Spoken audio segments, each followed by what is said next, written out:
আমপ্রেমীদের জন্য আবারও সুখবর নিয়ে ফিরছে গীতাঞ্জলি আম উৎসব। অষ্টম বর্ষে পা দিতে চলেছে এই জনপ্রিয় উৎসব।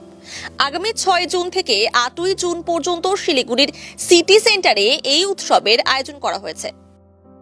উৎসবে প্রায় 300-র বেশি প্রজাতির আম প্রদর্শিত হবে। আম দিয়ে তৈরি নানা রকমের পণ্য রয়েছে। আমের মিষ্টি, পায়েস, বিভিন্ন প্রকার আচার, আমের পাঁপড়, শুকনো আম ইত্যাদিও থাকছে প্রদর্শনীতে।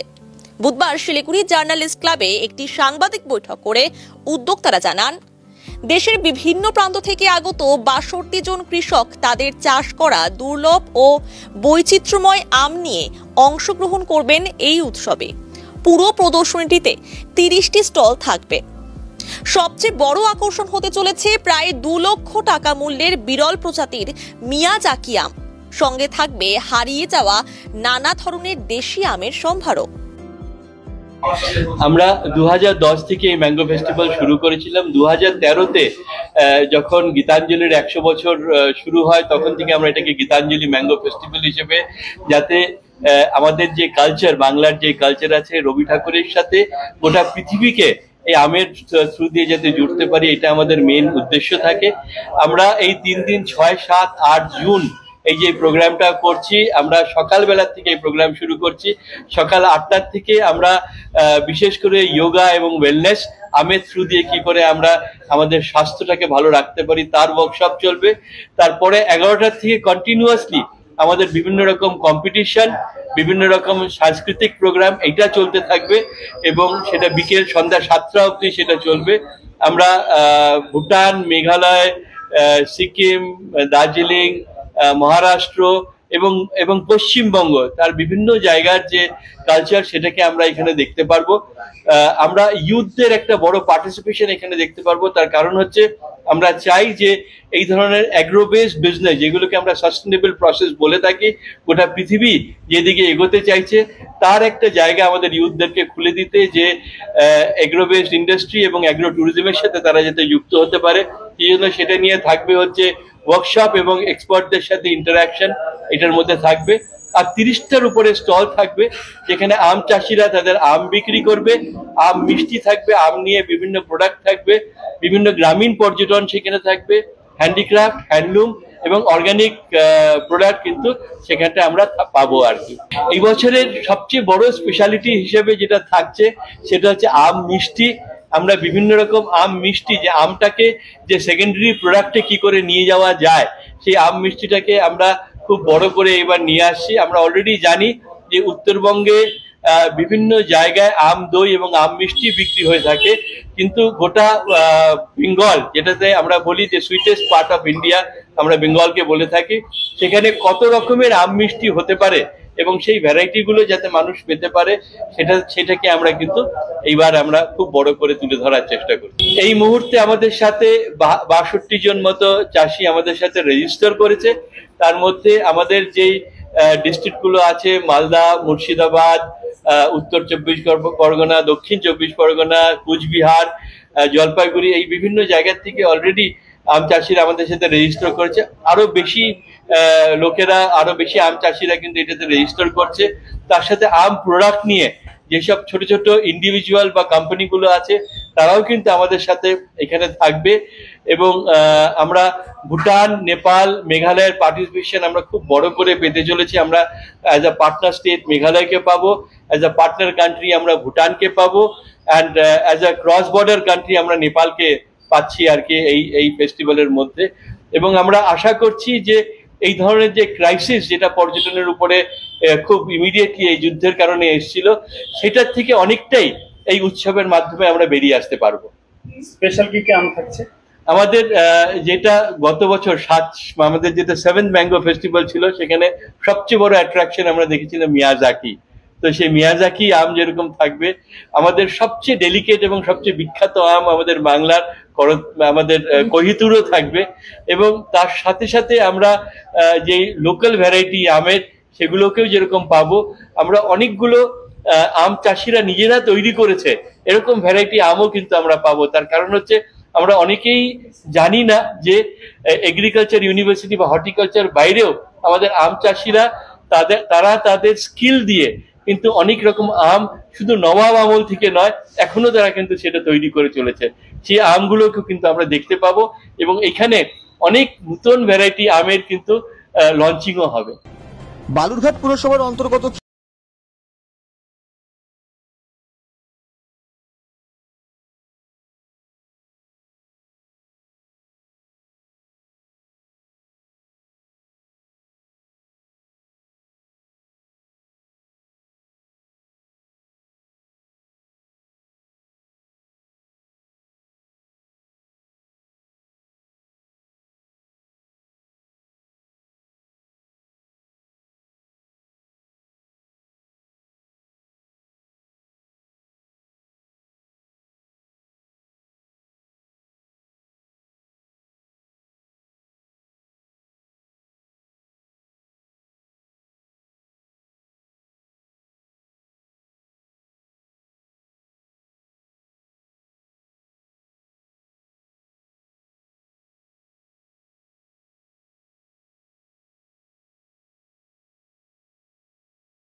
দেখুন, তৃণমূল এমন একটি রাজনৈতিক দল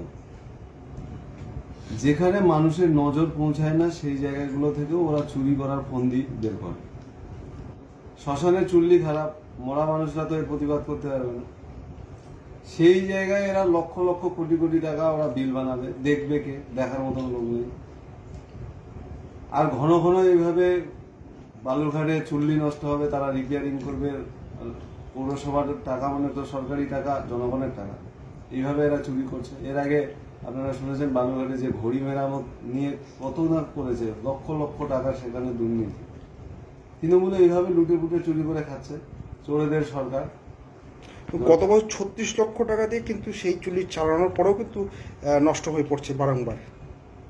আমি ওটাই তো বলতে চাইছি, যে মরা মানুষরা তো আর বলতে পারবে না যে কত কি দুর্নীতি হচ্ছে বা কি হচ্ছে। আর মানুষ এখন এত ব্যস্ত, কোথায় কি হচ্ছে না হচ্ছে সেটা খোঁজ খবর রাখে না। আর সেই সুযোগে এরা যেভাবে দুর্নীতি করার তারা করে নিচ্ছে। এটা নামে একটা রাজনৈতিক দল, কিন্তু এটা রাজনৈতিক দল নয়, পুরো চোরেদের আঁকড়াতে পরিণত হয়েছে। অবিলম্বে এর তদন্ত হওয়া উচিত এবং যারা এর অপরাধী তাদের বিরুদ্ধে কঠোরতম শাস্তি হওয়া উচিত। কেননা এরা যে মানুষ মারা যাবে সেই জায়গায় যে তার সৎকারের সেই জায়গাটারও এরা হচ্ছে কি অসৎভাবে ব্যবহার করছে, সেই জায়গা থেকেও এরা ইনকাম করছে, চুরি করছে। এটা জঘন্যতম বিষয়। আমরা ভারতীয় জনতা পার্টি এর চরম বিরোধিতা করি এবং নিন্দা জানাই। কেননা এইভাবে দুর্নীতি করাটা শোভা পায় না বালুরঘাট পৌরসভার মতন এলাকায়। চুল্লিটা খারাপ নয়, চুল্লিটা ঠিক আছে। আমরা অলরেডি এক্সপার্টের সাথে কথা বলেছি। চুল্লির যে এক্সটার্নাল একটা মোটর থাকে, সে মোটরটাতে প্রতি 3 মাস বা 3.25 মাস পর পর, শুধু ওই মোটরটা শুধু নয়, টোটাল যে ইন্টারনাল বা এক্সটার্নাল যে সমস্ত মেকানিক্যাল আছে, অ্যাজ পার এক্সপার্ট ওপিনিয়ন 3 মাস মানে ত্রৈমাসিক আর কি, অন্তর অন্তর সেটাকে মেনটেন্যান্সের জন্য গ্রিজিং করতে হয় বা পরিষ্কার করতে হয়। যেটাতে জল বেরিয়ে যায় সেটাকে পরিষ্কার করতে হয়, বা যে মোটরটা দিয়ে চর্বিটার একদম গ্রিজ যেটা বেরোয় কালো একদম, সেটাকে পরিষ্কার করতে হয়, নতুন করে গ্রিজিং করতে হয়। এবার এটা 3 মাস যেহেতু পেরিয়ে গেছে, আমাদের লাস্ট যেটা আমরা করেছিলাম 3 মাস পেরিয়ে গেছে, প্রায় 4-5 মাস হয়ে গেছে, ফলে আবার ওরকম প্রচুর পরিমাণে গ্রিজটা জমা হয়েছে বলে একটা কটকট শব্দ হচ্ছে। তো সেই কারণেই যে আমাদের এক্সপার্ট এখানে আমাদের বালুরঘাট পৌরসভার যিনি আমাদের একজন ইলেকট্রিক আমরা রিপোর্ট করেছি, তিনি বলছেন যে শব্দ হচ্ছে। যে তারপরে আমরা এক্সপার্টের কাছে চেয়ারম্যান সাহেবও কথা বলেছেন, আমিও কথা বলেছি। তো উনি আশ্বস্ত করেছেন যে ওটা এমন কোনো ভয়ের ব্যাপার নাই, 1-2 দিন আমরা চালাতেই পারি। আর দ্বিতীয় নম্বর, ওটা আবার একদিন, যেহেতু একটা চুল্লিকে বন্ধ রাখলে প্রায় ওটাকে পুরোপুরি ঠান্ডা হতে 2 থেকে আড়াই দিন সময় লাগে। তো 2 থেকে আড়াই দিন যখন ঠান্ডা হবে, শুধুমাত্র ব্রিজিং করে টোটাল মেশিনটাকে আবার পরিষ্কার টরিষ্কার করে দিলে যে সমস্ত চর্বিগুলো জমা হয়ে ওই আউটটা হয়, ওটা বন্ধ হয়ে যায় মুখটা, আবার পরিষ্কার টরিষ্কার করে দিলে আবার অ্যাসপাইন কোনো সমস্যা নেই। আর এমনি দুটো চুল্লি আমাদের মোটামুটি ঠিক আছে। আর যে সমস্ত যে মেনটেন্যান্সের জন্য যে কাজটা আমরা যদি হয়তো 1 ঘন্টা 1.5 ঘন্টার কাজ বা 2 ঘন্টার কাজ, আমি ধরে নিলাম 3 ঘন্টার কাজ, ওই মেশিনটা ঠান্ডা হতে 2 থেকে আড়াই দিন সময় লাগে, 2 দিনই ধরে নিলাম, 2 দিন বা 3 দিন আমাদেরকে হয়তো বন্ধ করতে হতে পারে। আমরা এক্সপার্টের ওপিনিয়ন নিয়েছি, এক্সপার্টের সাথে কেবলই কথা হলো, তো এক্সপার্ট বলছে যে না, ওটা বন্ধ না করলেও চলবে, যেহেতু শব্দটা হচ্ছে ওই 2 দিনে এমন কিছু হবে না, আমরা আবার যে গ্রিজিং করে যে জায়গাটায় জলটা বেরোয় সেটাকে আবার করে দিলে আবার নর্মাল হয়ে যাবে। না, পরিষেবা আমরা, উনি বললেন, আমরা যে উনি এখানকার যে যিনি ইলেকট্রিক এক্সপার্ট আছেন, এবার উনি তো এক্সপার্ট নন, উনি শুধু ইলেকট্রিকের পার্টটা দেখেন। এবার যেহেতু শব্দ হচ্ছে বলে উনি বলছে শব্দ হচ্ছে, মোটরটা শব্দ হচ্ছে। এবার যেহেতু মোটরটা যেটা এক্সপার্ট যেটা বললেন, কলকাতার যিনি এক্সপার্ট আছেন, উনি বললেন যে যেহেতু প্রচুর পরিমাণে ওই চর্বিটা জমা হয়, চর্বিটা জমা হতে হতে ওই নাটের সাথে ভিতরে যখন জমা হয়ে যায় বেশি পরিমাণে, তখন ওটা ওইরকম শব্দ করে। আবার ওটা যদি আমরা বন্ধ করে পুরো পরিষ্কার করে দিই, পরিষ্কার করে দিয়ে আবার নতুন করে গ্রিজিং করা হয়, তাহলে আবার ওটা অ্যাজ ইউজুয়াল চলবে, তাতে ভয়ের কোনো ব্যাপার নেই। এই যে আপনি যেটা বলছেন মেইনটেনেন্স করার জন্য বন্ধ রাখতে হবে বা ঠান্ডা করার জন্য? অ্যাকচুয়ালি আমরা আরেকবার শুনিনি ওনার কাছ থেকে, উনি যদি বলেন যে হ্যাঁ 2 দিনের জন্য আপনারা বন্ধ করুন, ওনারা বৃহস্পতিবার রাতে হয়তো রওনা দেবেন, ওনারা এক্সপার্ট আসবেন এসে, কেন আমাদের এখানে তো এক্সপার্ট নেই, কলকাতা থেকে আসেন, ওরা কাজটা করেন। ওনারা যদি বৃহস্পতিবারের দিন আসেন, তাহলে আমাদেরকে, ওনারা আসার আগে তাহলে আমাদেরকে বন্ধ রাখতে হবে। তাহলে আমরা যদি আগামীকাল যদি বন্ধ রাখি বা আজকে যদি দুপুরের পর থেকে বন্ধ রাখি, তাহলে মোটামুটি 2 দিন হয়ে যাবে, তাহলে ঠান্ডা হতে, তাহলে ওরা এসে সঙ্গে সঙ্গে কাজটা করে দিন, 2 ঘন্টার মধ্যে হলে আমরা আবার চালু করে দিই, শুক্রবার থেকে একদম চালু হয়ে যাবে। মেশিন এমনি ঠিক আছে, কোনো অসুবিধার ব্যাপার নেই, কিন্তু এটা ওনারা বারবার করে আমাদেরকে বলছেন যে প্রতি 3 মাস অন্তর অন্তর মিনিমাম 2 দিন বা 3 দিন এরকম বন্ধ রেখে, যেহেতু ঠান্ডা হতে সময় লাগে, আবার মেনটেন্যান্স করলে মেশিনটা দীর্ঘদিন ভালো চলবে। পঞ্চায়েত সমিতির পক্ষ থেকে আমরা আমাদের যে কুশমন্ডি পূর্ব চক্রের এসআই সাহেব ছিলেন মাননীয় শ্রী রমন দাস মহাশয়, তিনার এক সংবর্ধনা ছিল, বিদায় সংবর্ধনা। তিনি আমাদের কুশমন্ডি ব্লকের 4 বছর এখানে কাজ করেছেন, অত্যন্ত দক্ষতার সহিত তিনি কাজ করেছেন। আমাদের পঞ্চায়েত সমিতির সমস্ত মেম্বার এবং যারা টিচার ছিল, মাস্টারমশাই ছিল, প্রাইমারি হাই স্কুল সমস্ত মাস্টারমশাইয়ের সঙ্গে কোঅপারেশন করে তিনি কাজগুলো কিন্তু করছেন। মিড ডে মিল থেকে আরম্ভ করে পড়াশোনার সমস্ত রকম দায়িত্ব তিনি খুব সুন্দরভাবে পালন করেছেন। আমরা দেখেছি ওনাকে বিভিন্ন রকম কার্যকলাপে করতো, আমাদের সঙ্গে যোগাযোগ রাখতো, যেখানে কোনো স্কুলের সমস্যা হতো তিনি আমার সঙ্গে যোগাযোগ করতেন, আমরা তার সঙ্গে সলা পরামর্শ করে এটা আমরা সলভ করতাম। ওনার জায়গায় দার্জিলিং থেকে যিনি আমাদের এখানে জয়েন করলেন, তেনার নাম হচ্ছে সাহিম রাজা মহাশয়। ওনার সঙ্গেও আজকে আমাদের অফিসে দেখা হলো, তেনাকেও আমরা শুভেচ্ছা বার্তা জানালাম। আগামী দিনে তেনাকেও আমরা বললাম যে আগামী দিনে আপনার সঙ্গে আমরা আছি, আপনি যেরকম সহযোগিতা আমরা পাই এবং আমরাও আপনার সঙ্গে সহমত করব। আপনার নাম দাদা? আমার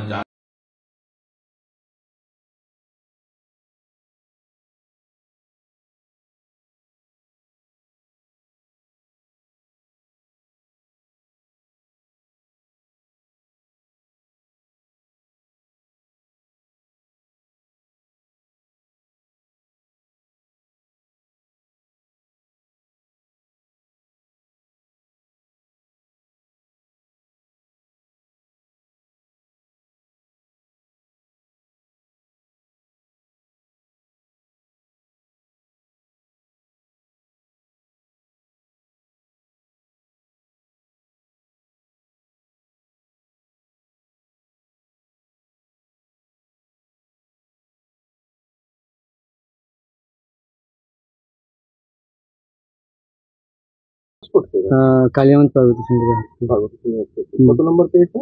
458। তো আগামী দিনে কি পড়ার ইচ্ছা এবং কোথায়? এরপর হচ্ছে রায়গঞ্জ ইউনিভার্সিটিতে ইংলিশ অনার্স নিয়ে পড়ার ইচ্ছা। এখন কি সমস্যা দাঁড়িয়েছে? সমস্যা বলতে এই তো এখন দিন দিন বাড়ছে, সবার বাড়িতে কারেন্ট আছে, তো এই বাড়িতে কারেন্ট নেই, এটাই অসুবিধা, বাড়ি ঘরের অসুবিধা। এটাই। ভর্তির ক্ষেত্রে কোনো সমস্যা হচ্ছে? ভর্তির ক্ষেত্রে এখনো তো ভর্তি হয়নি, তো অর্থ কি চাচ্ছ তুমি এখন? চাচ্ছি এটাই যে কি সমস্যা হচ্ছে তাহলে এখন? সমস্যা হচ্ছে তো বাড়ির পরিস্থিতি তো ঠিক ভালো নেই, তো কিছু যদি আর্থিক সুবিধা পাওয়া যেত তো খুব ভালো হতো পড়াশোনার আগামী দিনে পড়াশোনা করে কি হওয়ার ইচ্ছা? আগামী দিনে হচ্ছে টিচার হওয়ার ইচ্ছা আছে, ইংলিশ অনার্স নিয়ে। সবচেয়ে সমস্যা দাঁড়িয়েছে এখন অর্থনীতি। যদি সবচেয়ে হ্যাঁ, সাহায্য করে তারা একদম পড়াশোনা করতে সুবিধা হয়। সুবিধা। বাবা কি করে? বাবা আপাতত কিছু করে না একদম। মা কি বাড়িতে থাকে? না, মা কাজ করে। আচ্ছা, বোন তোমরা কয় ভাই বোন? আমরা হচ্ছে 2 ভাই 1 বোন। আচ্ছা, 2 ভাই। তুমি কি সবচেয়ে বড়? না না, আমার দাদা আছে। আর বোন কি পড়াশোনা করে? হ্যাঁ, বোন পড়াশোনা করে, এবার মাধ্যমিক। আপনার নাম? আমার নাম সরস্বতী রায়। আপনার ছেলে কোন ক্লাসে পাস করলো? কোন স্কুল থেকে? উচ্চ মাধ্যমিক। কোন স্কুল থেকে? পার্বতী সুন্দরী।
না না, আমার কাছে খবরটা অলরেডি এসছে যে আমাদের স্কুলে যে সেকেন্ড হয়েছে তার অর্থনৈতিক প্রবলেমের কথাটা, এবং তার ইউনিভার্সিটিতে ভর্তি হওয়ার প্রবলেমের কথাটা, এবং তার বাড়িতে ইলেকট্রিক লাইন পর্যন্ত নেই।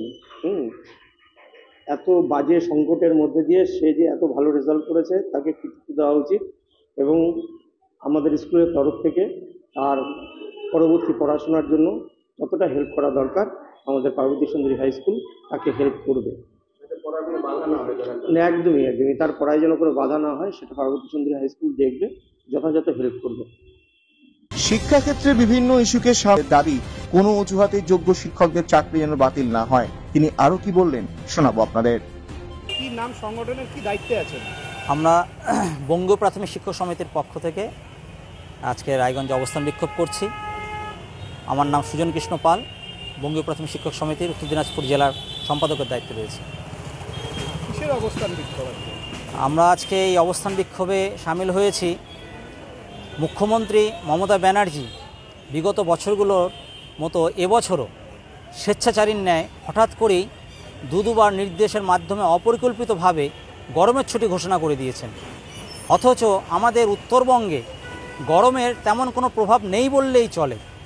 আমরা বারংবার এই বিষয়গুলো তুলে ধরছি, কিন্তু মুখ্যমন্ত্রী এবং শিক্ষা দপ্তর সে বিষয়ে কর্ণপাত করছেন না। এখন আপনারা জানেন দক্ষিণবঙ্গে সেরকম গরম পড়েনি, শুধুমাত্র পশ্চিমের জেলাগুলো বিশেষ করে বাঁকুড়া, বীরভূম, পুরুলিয়া এখানে কিছুটা গরমে দেখা দিয়েছে। অথচ মুখ্যমন্ত্রী গোটা রাজ্যে গরমের ছুটি 2রা জুন পর্যন্ত ঘোষণা করে দিয়েছেন। আমরা সিদ্ধান্তে তীব্র বিরোধিতা করছি, কারণ এই গরমের বৃদ্ধির ঘোষণাটা আপনারা জানেন আবহাওয়াবিদদের পরামর্শ মতো গ্লোবাল ওয়ার্মিংয়ের কারণে এটা বছরের পর বছর বাড়বেই। ফলে গরমের অজুহাতে ছুটি দিয়ে দেওয়াটা কোনো সমাধান হতে পারে না। বিগত দিনে আমাদের পশ্চিমবঙ্গে মর্নিং স্কুল হওয়ার একটা প্রচলন ছিল। ফলে আমরা দাবি করছি এই গরমের ছুটি না দিয়ে অবিলম্বে মর্নিং সেশন চালু করা হোক।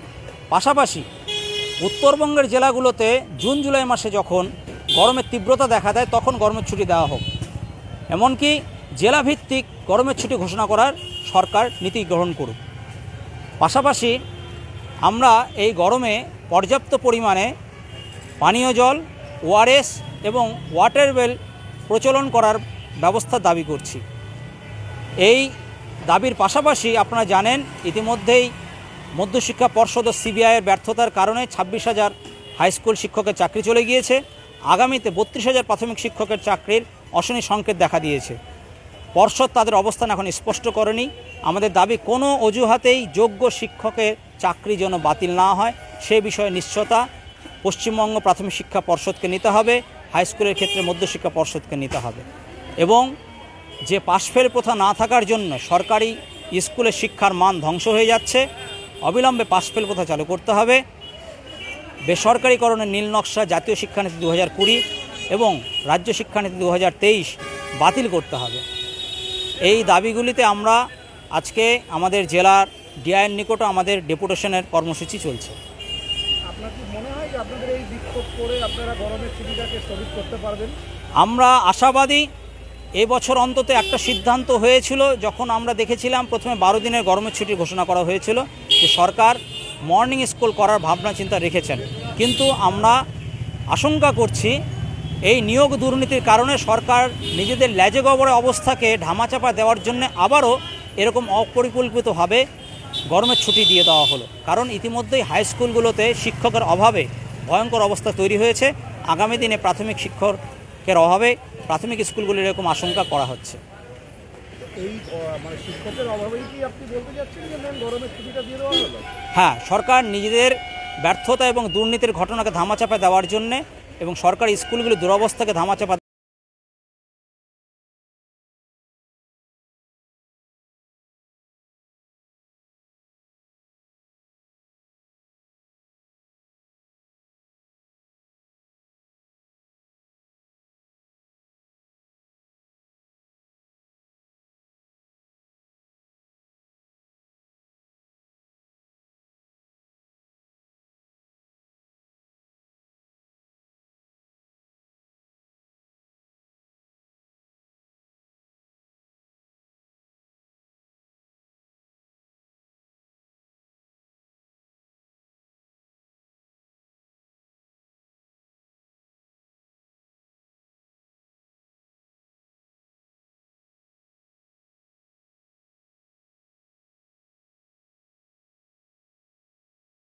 দ্রুত নিয়োগপত্র প্রদান ও নিয়োগ প্রক্রিয়া সময় মতো সম্পন্ন করতে হবে।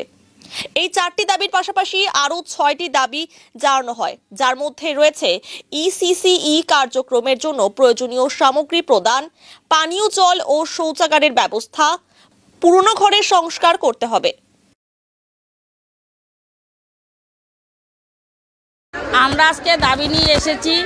আমরা আমাদের সিডিও স্যারের কাছে এসেছি যে আমাদের যেন প্রতি মাসে 1 তারিখে আমাদের অনারিয়াম এবং এডিশনাল অনারিয়াম দেওয়া হয়।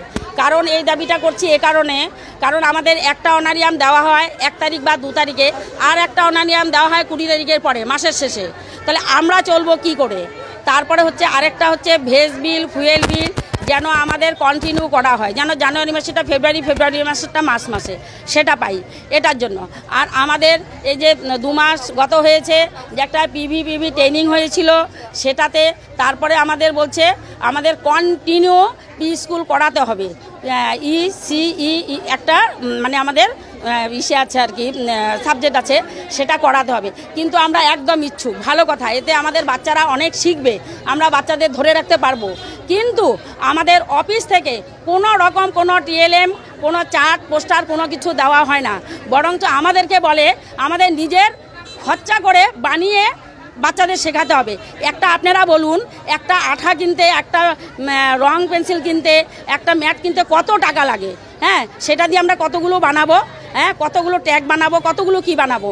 আমরা সেখানে অক্ষম, তবু আমরা কিছু কিছু বানিয়েছি বাচ্চাদের জন্য, আমাদের স্বার্থের জন্য, যে আমাদের বাচ্চারা ভালো শিখবে সেই জন্য। কিন্তু এটা অফিস থেকে প্রোভাইড করার কথা। আর একটা যে আমাদের একটা মেয়ে 2টো করে সেন্টার, আমাদের নিজের সেন্টার চালাতে হয়, আবার একটা অ্যাডিশনাল সেন্টার চালাতে হয়, সেখানে কোনো পয়সা করি দেওয়া হয় না। আগে 50 টাকা করে দেওয়া হতো।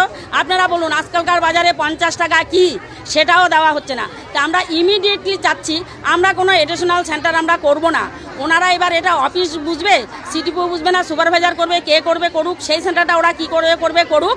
আর না হলে ইমিডিয়েটলি সেখানে শূন্য পদে কর্মী নিয়োগ করা হোক। অনেক সহায়িকা দিদিরা আছে মাধ্যমিক পাস উচ্চ মাধ্যমিক পাস, তারা এই সেন্টার তাদেরকে নিয়োগ করুক সেই সেন্টারগুলোতে। তারপরে যখন হেল্পার ফাঁকা হয়ে যাবে সহায়িকা দিদি, সেখানে হেল্পার নিয়োগ করা হবে। আমাদের আজকে সেরকম বেশি দাবি নেই, 5-6 দফা দাবি আছে। হ্যাঁ, মানে ওই যে 5 থেকে 10-এর মধ্যে দাবি আছে, সেরকম দাবি নেই। কারণ আমরা একগুচ্ছ দাবি নিয়ে আসিনি, আমাদের এই কটা দাবি আগে পূরণ করুক ওনারা, তারপরে দেখি আমরা ওনারা সব ঠিকঠাক করলে আমরা কি ঠিকঠাক দিতে পারি কি না পারি। আর ওনারা এইভাবে মানে ভিজিটের উপর ভিজিট করবে, কিন্তু ভিজিট যে করতে যাচ্ছে সেখানে পরিকাঠামোটা দেখছে, ওনাদের চোখে লাগছে না যে এখানে ভিজিট করতে যাচ্ছি, তাহলে সেইখানে আমাদের এইটা করার দরকার। যেগুলো করে মানে দেখে আসবে সেগুলো আর কোনো নামগন্ধ নাই, সেগুলো আর করছেন না তারা। তাহলে ওনারা যখন করবেন না, তাহলে এত বড় বড় ভাষণ দিয়ে ভিজিট করতে যাচ্ছেন।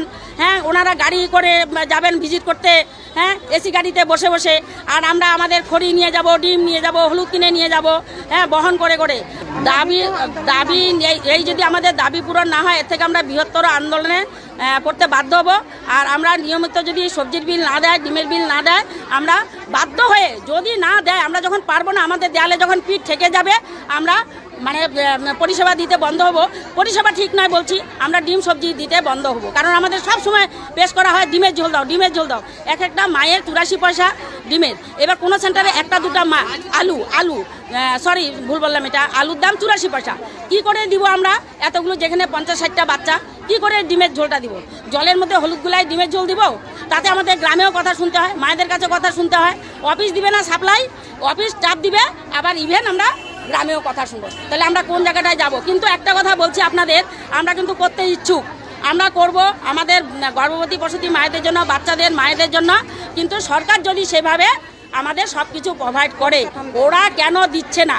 ওরা আগে দেখ, তারপরে আমরা করছি। আমার নাম মমতা দাস। আমরা এটা শুধু রাজগঞ্জে আছে, হ্যাঁ, রাজগঞ্জ ব্লকে সবাই আছে। হ্যাঁ, আর আমি জলপাইগুড়ি সদর থেকে আসছি, আমরা কয়েকজন জলপাইগুড়ি সদর থেকে এসেছি।